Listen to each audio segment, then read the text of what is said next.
내가 아버지께 구하겠으니 그가 또 다른 보혜사를 너희에게 주사 영원토록 너희와 함께 있게 하리니 그는 진리의 영이라 세상은 능히 그를 받지 못하나니 이는 그를 보지도 못하고 알지도 못함이라. 그러나 너희는 그를 아나니 그는 너희와 함께 거하심이요 또 너희 속에 계시겠음이라. 내가 너희를 고아와 같이 버려두지 아니하고 너희에게로 오리라. 조금 있으면 세상은 다시 나를 보지 못할 것이로되 너희는 나를 보리니 이는 내가 살아있고 너희도 살아있겠음이라. 같이 읽습니다. 그 날에는 내가 아버지 안에 너희가 내 안에 내가 너희 안에 있는 것을 너희가 알리라. 아멘. 여러분, 근심에서 벗어나서 평안을 얻어봤던 경험이 있으세요? 어떤 문제로 인해서 마음이 근심에 눌려 있다가 이 내적으로 임하는 어떤 놀라운 평강, 그걸 경험해 보셨을 겁니다. 그게 얼마나 좋은지도 아실 겁니다. 요한복음 14장에서 우리 예수님이 제자들을 떠나겠다 그렇게 말씀하시는 바람에 제자들이 근심에 빠지게 됐거든요. 그런데 그 근심에 빠져 있는 제자들이 에게 어떻게 하면 평안을 얻을 수 있는지 우리 주님이 14장에서 말씀하고 있어요. 우리 1절과 27절을 한번 먼저 비교해 보십시오. 한번 1절에는 너희는 마음에 근심하지 말라 하나님을 믿으니 또 나를 믿으라 그랬습니다. 제자들이 근심하고 있기 때문에 근심하지 말라고 했거든요.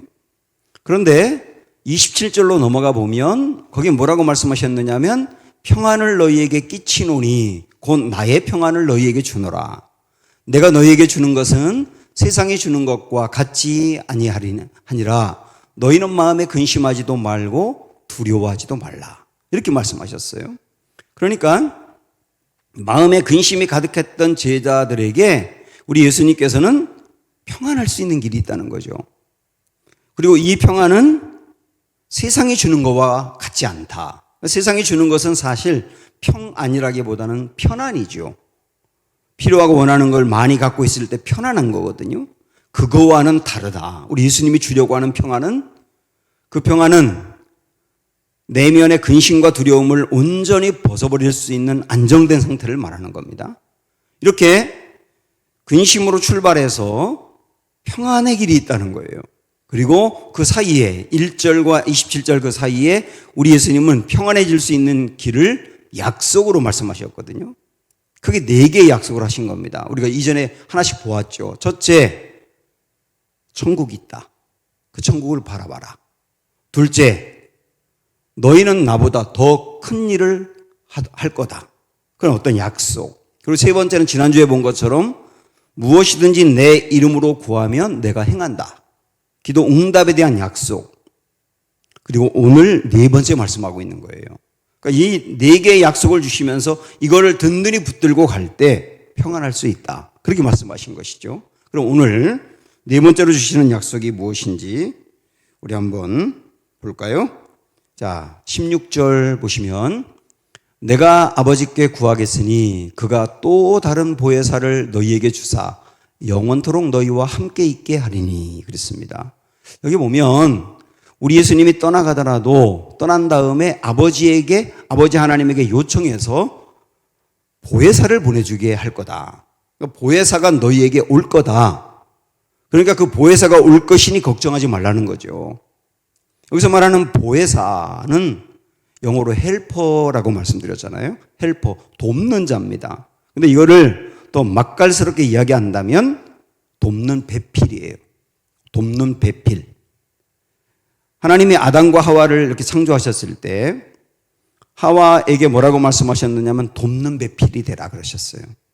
아담이 창조될 때부터 완벽하게 만들어진 게 아니라 아내의 도움을 받아야 사람 노릇할 수 있게 됐다. 그렇게 만들어졌다는 것이죠. 그래서 도움을 받아가면서 온전한 사람으로 변화될 수 있도록 만들어졌다는 거예요. 그게 돕는 배필이거든요.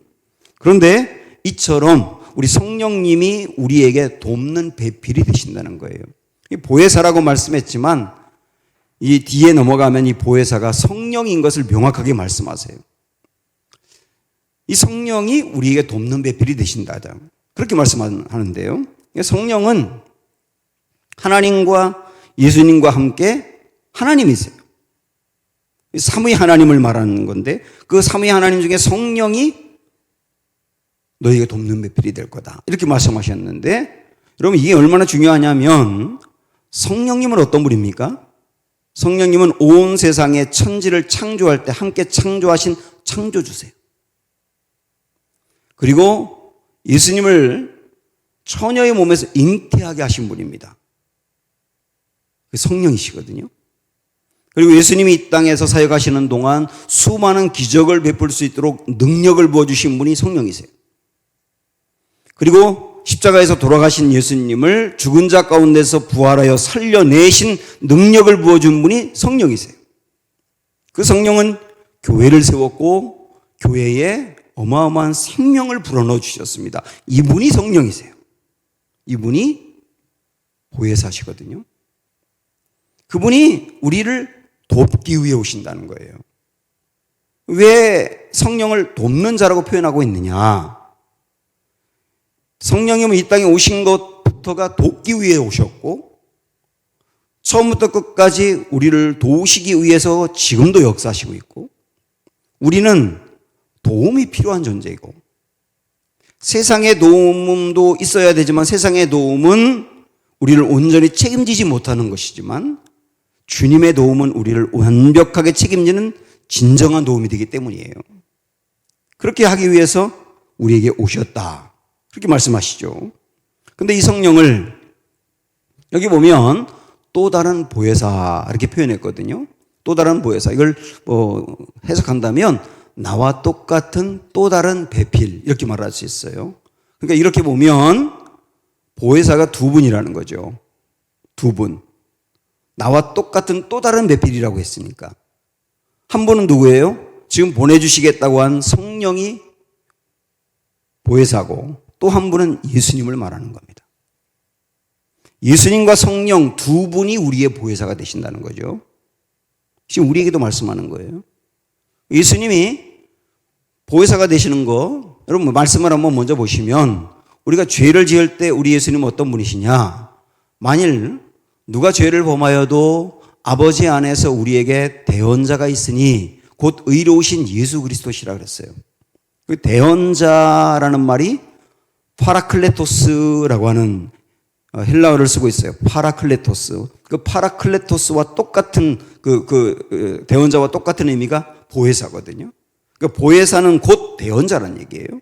우리 예수님은 우리가 죄를 지을 때 하나님 옆에 계시면서 우리를 위하여 거들면서 우리의 죄를 용서해 주시도록 돕는 분이라는 겁니다. 그래서 보혜사인 거예요. 또 하나 우리 기도할 때 어떻게 될까요? 로마서에 있는 말씀을 보시면 누가 정죄하리요? 죽으실 뿐 아니라 다시 살아나신 이는 그리스도 예수시니 그는 하나님 우편에 계신 자요. 지금 하나님 우편에 하나님 나라에 계시면서 무슨 일 하실까요? 우리를 위하여 간구하시는 자시니라. 우리 예수님은 지금 하나님 우편에 계시면서 우리가 기도할 때 지난주에 들은 것처럼 무엇이든지 예수 이름으로 기도하면 우리 예수님이 행하신다고 했지 않습니까? 주님은 행하시는 거예요. 행하시면서 하나님 옆에서 계속 우리 기도에 대해서 거들어 주시는 거예요. 이 기도 응답해 달라고. 이 기도 들어달라고. 이 아들, 이 딸 꼭 이 응답을 받아야 살 수 있다고 돕는 분이 예수님이시다. 이렇게 말씀하고 있지 않습니까? 그래서 지금 예수님은 우리에게 누구냐? 보혜사예요. 보혜사. 여러분 이것만 마음에 딱 붙들어도 기도할 힘이 생기시죠. 또 하나의 보혜사는 누구라 그랬냐면 성령이라 그랬지 않습니까? 성령이 보혜사예요. 자, 로마서에 있는 8장의 다른 말씀을 보시면 이와 같이 성령도 우리의 연약함을 도우시나니 우리는 마땅히 기도할 바를 알지 못하나 오직 성령이 말할 수 없는 탄식으로 우리를 위하여 친히 간구하시느니라. 우리가 기도할 때 때로는 너무 힘들어서 기도할 힘이 없을 때가 있잖아요. 기도할 힘이 없을 때 우리 성령님은 옆에서 우리를 위하여 대신 간구해 주신다. 대신 기도해 주신다. 뿐만 아니라 이 말씀은 우리가 기도하더라도 무엇을 위해서 기도해야 할지 하나님의 뜻을 정확히 모를 때가 많기 때문에 무엇을 위해서 기도해야 될지 모를 때 성령님은 우리에게 무엇을 위해서 기도해야 될지 알려주신다는 의미도 있는 겁니다. 이렇게 우리가 기도할 때 우리를 돕는 분이다.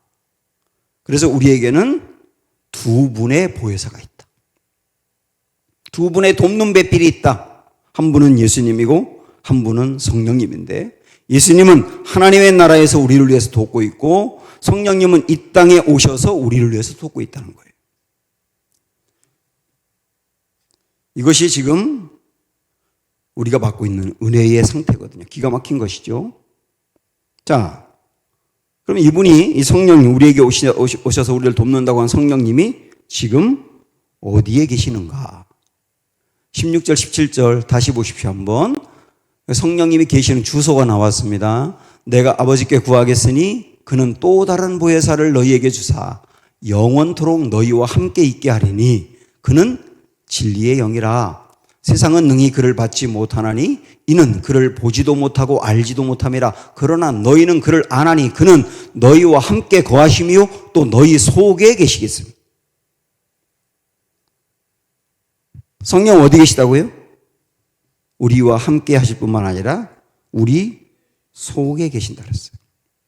성령이 계시는 장소가 어디입니까? 내 안이에요, 내 안. 그래서 우리 성령님에게 택배가 오면 우리 안에서 받으실 거예요.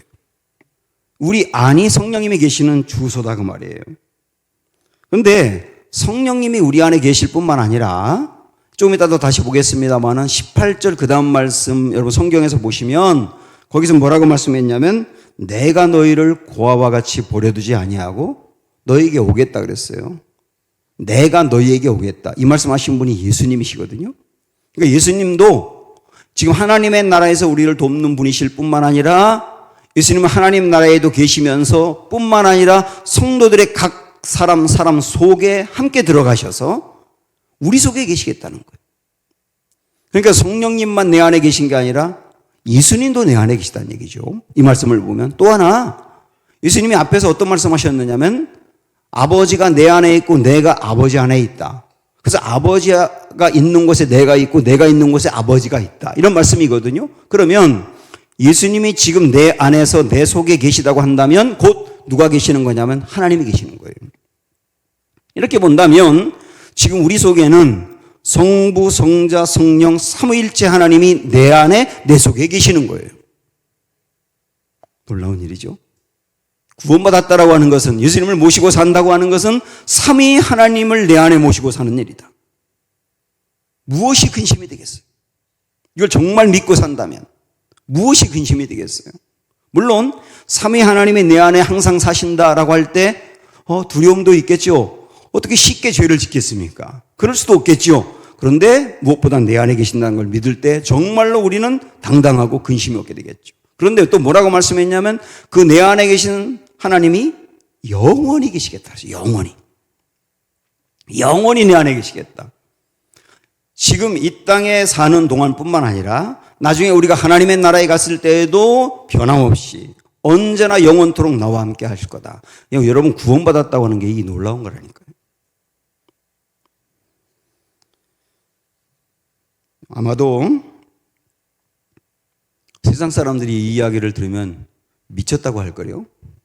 여기 말씀에도 보면 네 번째 줄에 이렇게 나와 있잖아요. 세상은 능히 그를 받지 못하나니 이는 그를 보지도 못하고 알지도 못함이라. 그러나 너희는 그를 아나니 이렇게 말씀했잖아요. 그러니까 성령이 없는 사람은 이거를 알지도 못하고 이해하지도 못하고 도저히 깨닫지도 못하는 거죠. 그래서 만약에 여러분이 믿지 않는 사람에게 내 안에 하나님이 계세요. 이 하나님이 영원히 나와 함께 하세요. 나를 떠나지 않으면서 나를 도우세요. 그러면 아마 그 사람이 교회 다니더니 드디어 미쳤다고. 미치려면 곱게 미치지 그렇게 미쳤냐고 할 거예요. 그들은 도저히 이걸 알 수도 없고 볼 수도 없고 이해를 못하는 거예요. 그러나 아무리 그들이 알지 못하고 이해하지 못한다 하더라도 주님은 뭐라고 말씀하셨냐면 하나님이 내 안에 계시다. 영원토록 내 안에 계시다. 그리고 우리를 돕는 분이다. 여러분 이것을 정말 마음으로 실제로 받아들인다면 우리가 세상의 이익에 대해서 너무 그렇게 휘둘리지 않아도 되고, 그리고 세상의 어떤 문제 때문에 그렇게 좌절하지 않아도 되고, 어떤 섭섭한 일이 있다고 해서, 억울한 일이 있다고 해서 방방 뛰지 않아도 괜찮지 않을까요? 그 하나님이 내 안에 계신데요. 그러면 성령님은 우리를 돕는 분이다, 돕는 배필이다 그랬는데, 지금도 조금 아까 기도와 관련해서 잠깐 이런 방법으로 돕는다고 말씀을 드렸지만, 좀 더 구체적으로 오늘 본문에 이제 이렇게 말씀에 의거해서 우리를 어떻게 도우시는가 하는 것을 보도록 하지요. 성령님은 우리를 어떻게 도우시는가? 먼저 17절에 그는 진리의 영이라 그랬어요. 진리의 영이라. 진리의 영이기 때문에 26절로 넘어가서 보시면 이런 방법으로 도우십니다. 보혜사 곧 아버지께서 내 이름으로 보내실 성령, 그가 너희에게 모든 것을 가르치고 내가 너희에게 말한 모든 것을 생각나게 하리라. 이렇게 말씀하셨어요. 아주 중요한 말씀입니다. 뒤에 있는 것부터 먼저 말씀을 드리면, 내가 너희에게 말한, 예수님께서 제자들에게 말한 모든 것을 생각나게 하시는 분이 성령일 거다, 이렇게 말씀하신 거잖아요. 실제 그랬죠. 이것만 여러분 안다면 아주 중요한 의문이 하나 풀리게 됩니다. 그게 뭐냐면, 우리 예수님이 한 AD 33년경에 돌아가셨잖아요. 그리고 마가복음, 마태복음, 누가복음 이 복음서가 쓰여진 게 대략 AD 65년에서 70년 사이거든요. 그러니까 예수님이 돌아가시고 30년이 훨씬 지난 다음에 복음서 중에 3권이 쓰여진 거예요. 30년의 시간차가 있는 겁니다. 심지어 요한복음 같은 경우는 85년 정도에 쓰여졌기 때문에 50년이 지난 다음에 쓰여진 거예요. 예수님 돌아가시고. 자, 그러면 예수님이 돌아가시고 30년 내지 50년 후에 제자들이 성경을 쓴 거거든요. 예수님이 하신 말씀과 행적을 소상하게 기억해서 쓸 수 있을까요? 한번 여러분 생각해 보세요. 30년 전의 일, 어떤 중요한 일이 있었다는 건 기억하겠지만, 그때 그 시기라든지, 그때 장소라든지, 그걸 소상하게 기억하는 게 쉽지 않아요.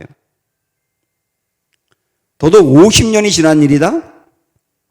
무슨 일이 있었는지, 제가 아주 어릴 적인데 50년이 지난 일이면 그때 무슨 일이 있었는지 기억이 하나도 안 나거든요.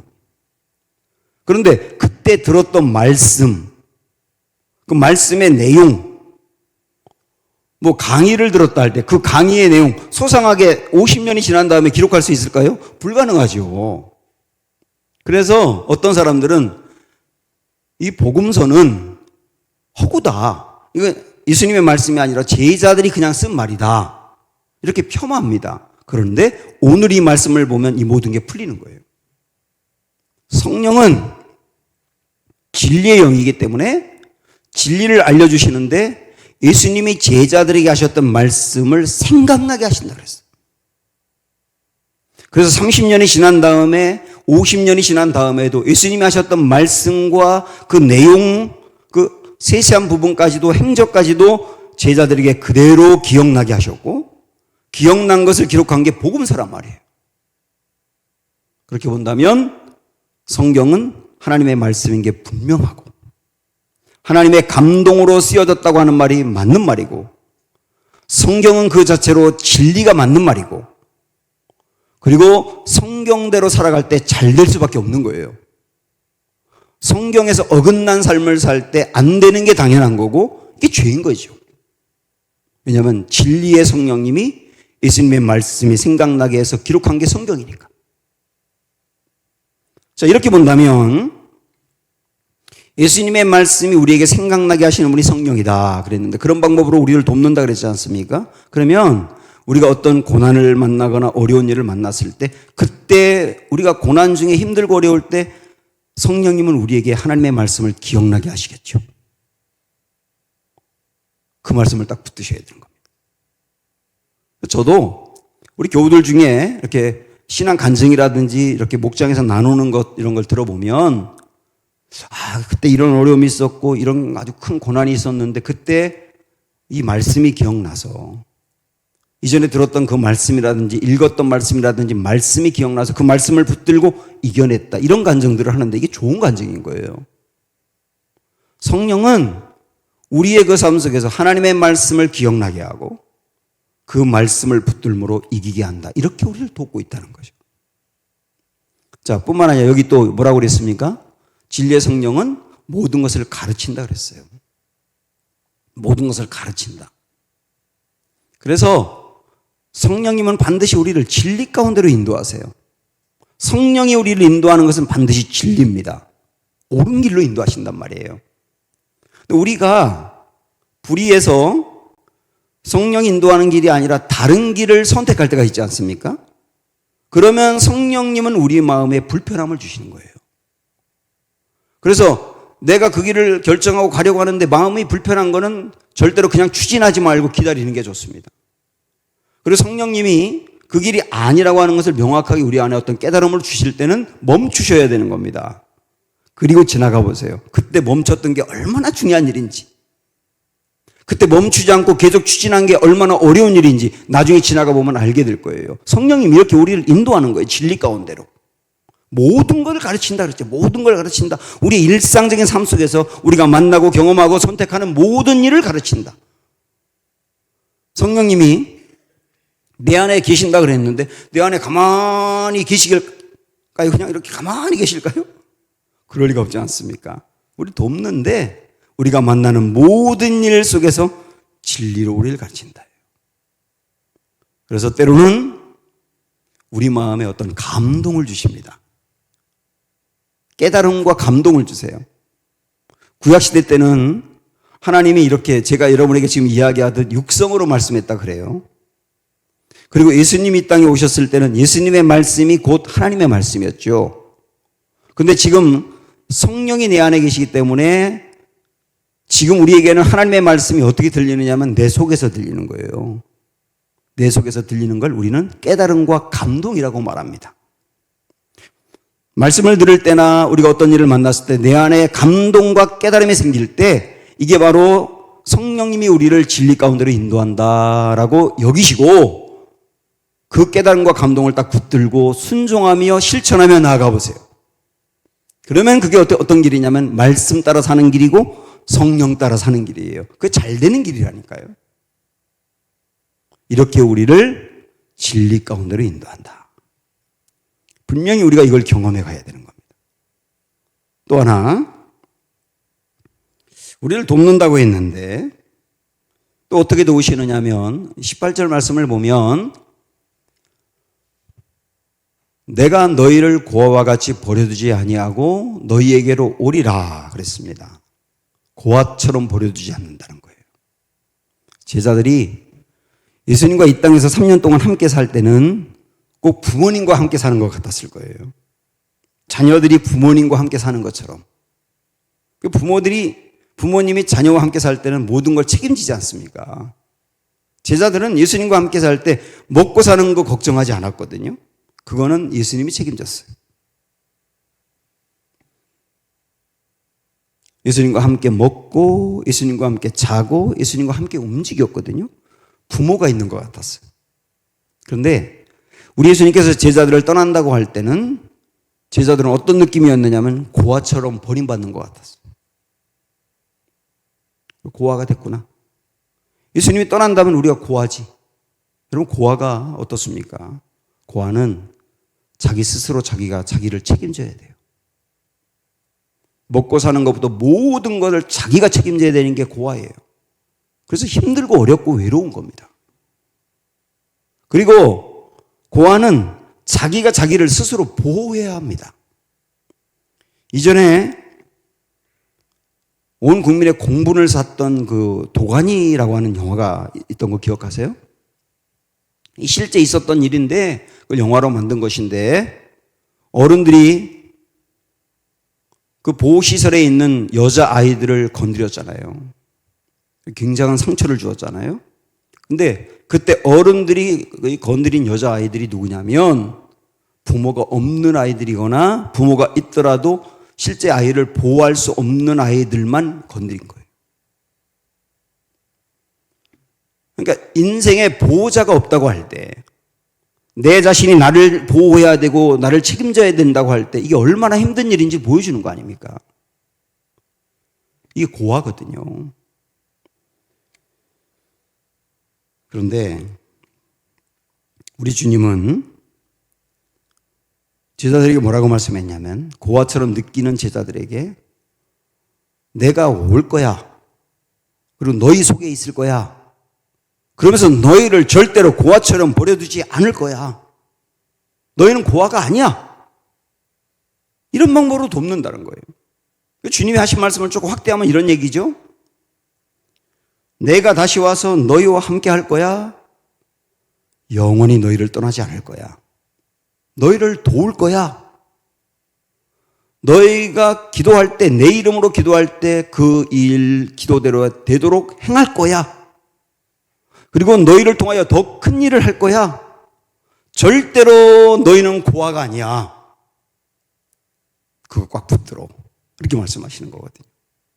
지금 오늘 우리에게도 똑같이 말씀하는 게 아니겠어요? 성령이 없는 세상의 사람들은 고아와 같습니다. 자기 인생을 자기가 책임져야 돼요. 그리고 자기 자신을 보호해야 돼요. 그래서 치열하게 살 수밖에 없는 거예요. 뭔가 꽉 채워지기 위해서, 원하는 것을 얻기 위해서 무지 애를 쓰는데, 그러다가 스트레스 받고 근심에 빠지고, 그렇게 노력했는데 채워지지 않으면 좌절에 빠지고, 그게 세상 사람들이잖아요. 내가 가지고 있는 것을 조금만 잃어버려도 다 잃어버린 것처럼 불안하고 두렵지 않습니까? 이게 세상 사람들이거든요. 왜? 고아와 같으니까. 자기 인생을 자기가 책임져야 되니까, 그리고 자기 자신을 자기가 보호해야 되니까, 그렇게 살다가 마지막에 죽을 때 혼자 죽는 거예요. 그런데 예수님을 모시고 있는 우리는 다릅니다. 우리도 인간이기 때문에 때로는 외로움을 느낄 때가 있습니다. 그런데 세상 사람들이 느끼는 것과는 다른 거예요. 세상 사람들은 채워지지 않는 고독인데 우리에겐 그것이 없는 거예요. 예수님은 우리를 외롭게 내버려 두는 분이 아니라고 말씀했지 않습니까? 그래서 고아처럼 버려두지 않기 때문에 예수님을 진정으로 마음에 모신 것을 의식하고 예수님과 동행하고 살아가는 사람은 영혼의 빈 곳이 채워지게 되어 있고, 물된 동상 같은 영혼의 풍요로움을 느끼고 살 수밖에 없는 거예요. 이렇게 성령님은 우리를 도우시는 분이다. 분명히 말씀했지 않습니까? 문제는 뭐냐면, 분명히 성령님이 내 안에 계신 것을 알고 믿는 분들이 실제 이거를 누리지 못한다는 거예요. 분명히 나는 예수님을 믿고 내 안에 성령님이 계시다라고 하지만 실제 그분이 사는 삶을 보면 고아처럼 살아요. 여러분 그렇지 않으세요? 다시 말하면 성령님이 나를 돕는다는 게 실제가 아니라 말입니다. 나를 고아처럼 버려두지 않는다는 게 예수님의 말씀인데 실제가 아니란 얘기예요. 지식으로 알고 있는데 실제가 안 되면 어떻게 되느냐면, 이 지식이 세상 살아가는데 아무런 도움이 안 되는 거예요. 그냥 어려운 일 당하면 그냥 어려운 거고, 외로우면 그냥 외로운 거죠. 지식으로만 알고 있으면. 그래서 세상 사람들처럼, 고아와 같은 세상 사람들처럼 실제 우리도 예수님이 계시다고 하면서도 두려움과 근심에 그냥 젖어 살게 되는 겁니다. 현재 우리의 모습이 이렇지 않느냐는 거예요. 근데 내 안에 성령이 계시다 하는 것을 실제 알고 살아가는 사람들은 어떨까요? 초대교회 성도들 생각을 해보십시오. 초대교회 성도들은 우리와 같은 이렇게 완편된 성경이 없었어요. 그리고 이 성경을 더 자세히 풀어주는 주석도 없었고요. 인터넷에서 얼마든지 성경을, 설교 내용을 들을 수 있는 그런 매체도 없었고요. 그래서 우리가 예수님에 대해서 알고 있는 것의 10분의 1도 몰랐어요, 그 사람들은.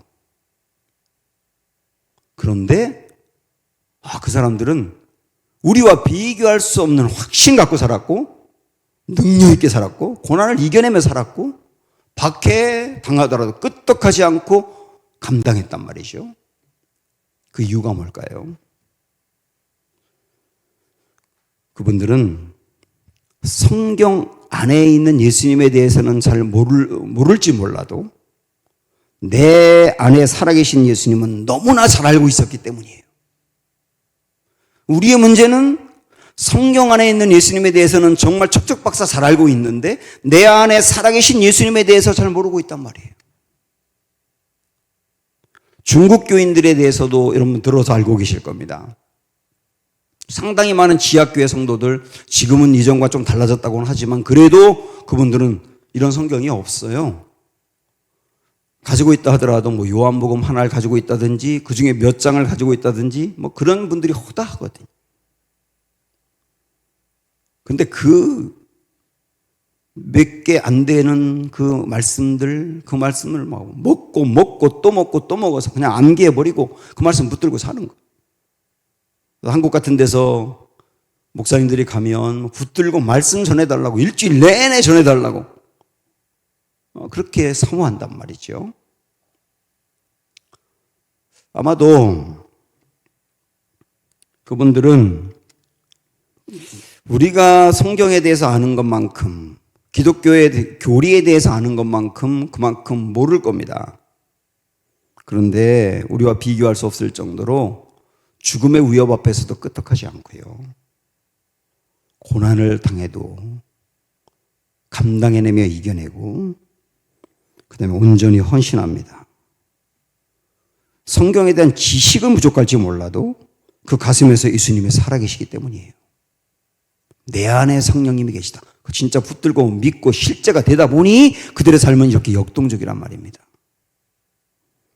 주님이 나를 고아처럼 버려두지 않는다는 말씀 그거 하나 딱 붙들고 그 말씀에 힘입어 승리하는 거예요. 우리도 정말 이걸 믿는다면 무엇이 걱정이 되겠어요?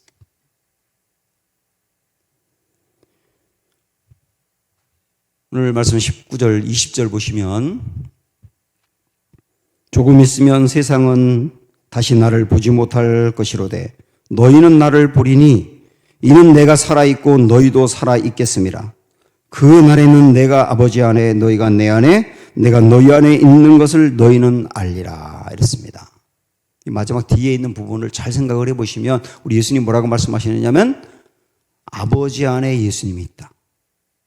예수님 안에 아버지 하나님이 있다. 그러면서 그 다음에 또 뭐라고 이걸 연결했느냐면 너희 안에 내가 있다. 내 안에 너희가 있다. 이렇게 말씀했거든요.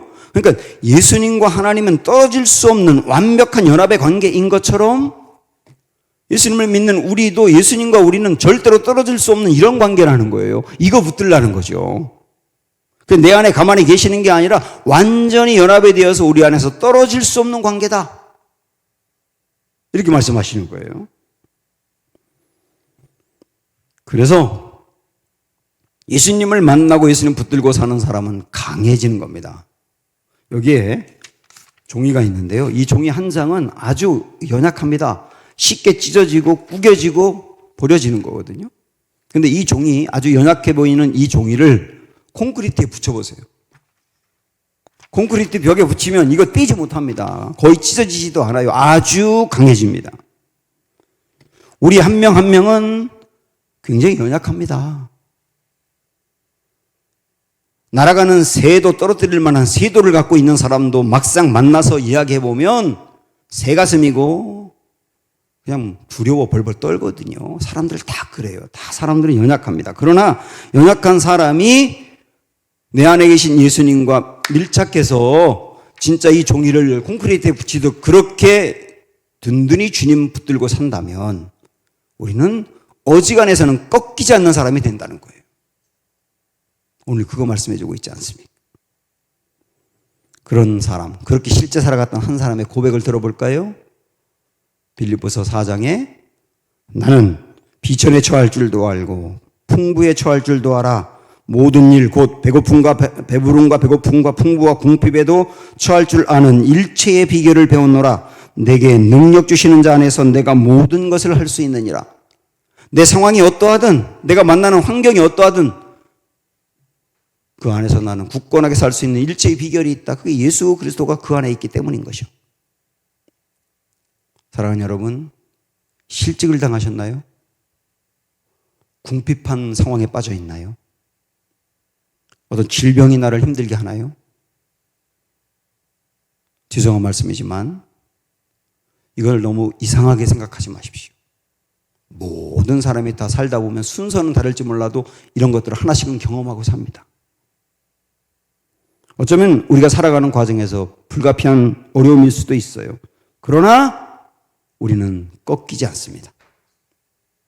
내 안에 성령님이 계시기 때문입니다. 그 성령님이 나를 돕고 있기 때문입니다. 나를 고아처럼 버려두지 않기 때문입니다. 이걸 든든히 붙들고 사는 우리는 승리할 것입니다.